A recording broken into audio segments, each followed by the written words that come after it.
দেখো জন্মাষ্টমী উপলক্ষে আমাদের গোপোষণার জন্য আমি পায়েস বানানো শুরু করেছি। তো সবার আগে দেখো এই যে কাজু কিশমিশ দিয়ে সুন্দর করে পায়েসটা বানাচ্ছি। আর এই যে ঘিটাও কিন্তু ঘরেই বানিয়েছি পুরো সর জমিয়ে। আর কিছুটা লুচি ঘিয়ে বানাবো, কিছুটা সাদা তেলে, কারণ অনেকটা লুচি হবে আর সব লুচি তো ঘিয়ে হবে না, কারণ আরও কিছুটা ঘি রেখে দিতে হচ্ছে সারা বছর মা পুজোর জন্য। ওই জন্য ভালো ঘি বলে। আর এই যে সাদা তেলে কিছুটা লুচি বানিয়ে নিচ্ছি আর কিছুটা কিন্তু ঘিয়ে লুচি বানিয়ে রেখেছি আমি গোপোষণার জন্য, কারণ আমাদের গোপোষণা ঘি দুধ মাখন এগুলো খেতে খুব ভালোবাসে। ওই জন্য গোপোষণার জন্য কিছুটা লুচি এই 20-25 পিস মতো আমি 25 পিস মতো হয়েছে, যেটা আমি ঘিয়ে বানিয়েছি। আর ভাজা ভুজোটাও ঘিয়ে বানিয়েছি, যেটা তোমাদের সব দেখানো হয়নি, কারণ একা হাতে গোপোষণাকে স্নান করানো খাওয়ানো ও গোপোষণার পছন্দের পুরো খাবার হয়তো একসঙ্গে সব ভিডিও করতে পারিনি, যতটুকু পেরেছি তোমাদের সাথে শেয়ার করলাম। কিন্তু গোপোষণার জন্য আমি অনেক কিছুই বানানোর চেষ্টা করেছি, আবার কিছুটা বাজার থেকে কিনে এনেছি। মিষ্টি টিষ্টি অনেক কিছুই আমি বাজার থেকে কিনে নিয়ে এসেছি। আর এই যে লুচিগুলো দেখা তো সুন্দর টপটপে হয়ে ফুলছে না, আর লুচি যদি সুন্দর ফুলে না মনটা সত্যিই ভালো হয়ে যায়। তাহলে আমাদের গোপোষণা খাবি তো, দেখো ওই জন্য সুন্দর সুন্দর লুচি ফুলছে। আর এদিকে কিন্তু আমি দেখলাম যে কলার বড়া বাজার থেকে কিনে নিয়ে এসেছি, না সরি কলার বড়া না তালের বড়া আমি বাজার থেকে কিনে নিয়ে এসেছি। তো ওই জন্য ভাবলাম যে চলো একটু মালপোয়া বানিয়ে দিই। মালপোয়া আমি কিনে এনেছি, তবু আমি আজকে চেষ্টা করলাম। তো প্রথমে একটা বড় পাড়া দিয়েছিলাম, তো বড় পাড়াটা বেশি ফুললো না। তারপরে আর একটু ঘন করে একটু ছোট ছোট করেছিলাম অনেকগুলো, তো অনেকগুলো ছোট ছোটোতে সুন্দর হলো। আর পুরো দুধ দিয়ে আর একটা কলা দিয়ে অল্প একটু ওই গোটা 15-16 পিস মতো হয়েছে বানালাম। তারপরে এদিকে হয়ে গেল গোপোষণার খাবার দাবার। তারপর চলে এলাম আমি গোপোষণাকে স্নান করাতে। তো গোপোষণাকে স্নান করাচ্ছিলাম, তো আমার ননদ ছিল, আমার ননদকে বললাম একটুখানি ভিডিও করে দিই, তো ভিডিওটা করে দিল। আর এদিকে দেখো আমার আরেকটা গোপাল আর এক পাশে আছে রাধিকা।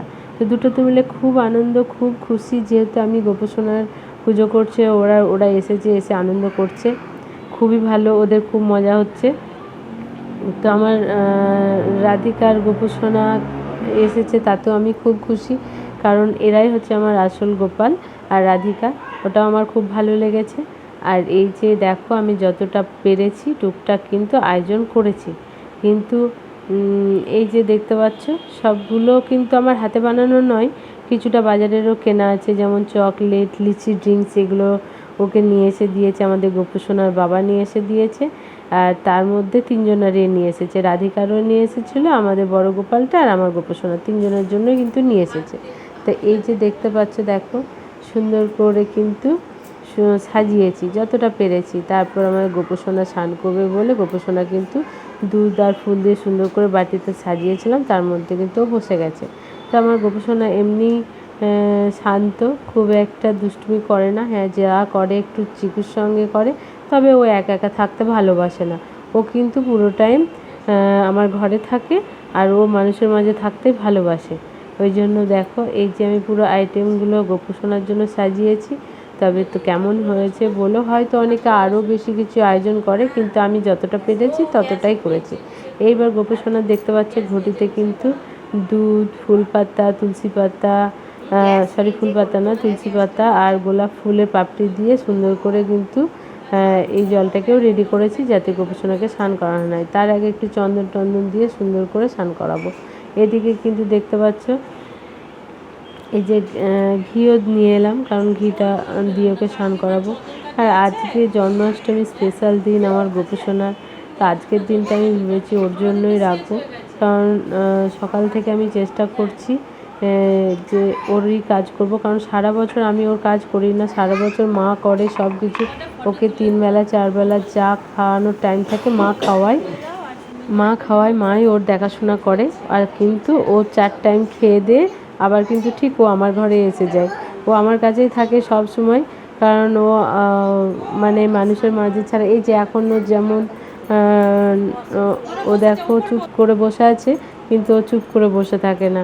আর এই যে জামাটা দেখতে পাচ্ছ, এটা গোপোষণাকে আজকে পরানো হবে। আর ওর জন্য আমি যখনই জামা কিনি 3-4টে একসঙ্গে কিনে নিয়ে আসি, কারণ অনেক সময় কী হয় ছোটো বাচ্চা আজকে স্পেশাল ডে কিছু থাকে তখন মা পরিয়ে দেয়, তবে ও বেশিরভাগ টাইম খালি গায়ে থাকে, ও জামা কাপড় পরতে চায় না, আর পরলেও চিকু ওকে খুলে দেয়। তো ওই কারণে জামা ওর প্রচুর, কিন্তু ও পরে না, ও খালি গায়ে বেশিরভাগ টাইম থাকে। তো আমাদের গপু যেমন থাকে আমরা সেটাতেই খুশি।